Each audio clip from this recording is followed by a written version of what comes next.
inbaa xaaskiisa wax ka soo duubay soo qarxay waa arin laga xumaado waa xaalad adag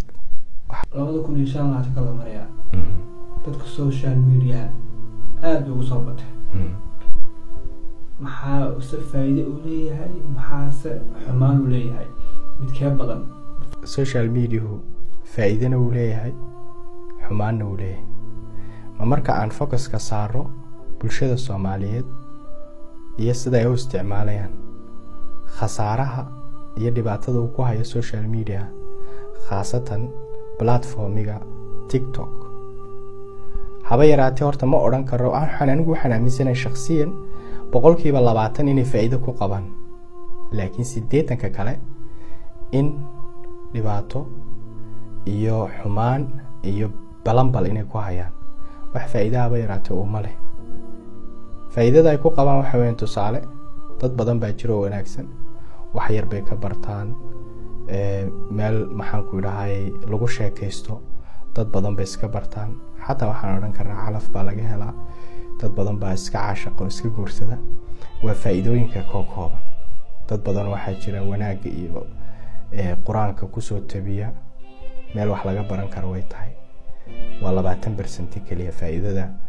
social media ay Soomaalidu ku qabaan 80 kala balanbal bay ku qabaan iyo dhibaatooyinka ay ku qabaan ugu weyn waxa weeyaan in subcadii iyo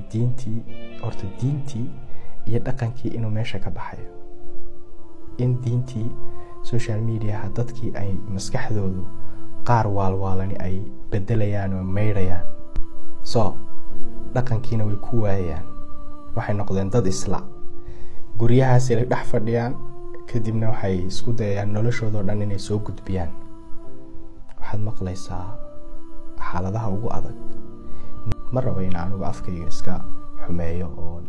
waxa sheego yigami warin xanuun badan waxaas dhaqanna uma lihiin waxaan ku yiri isir iyo waxba uma lihiin laakiin waa waxa aad tahay sidoo kale waxaad ku arkaysaa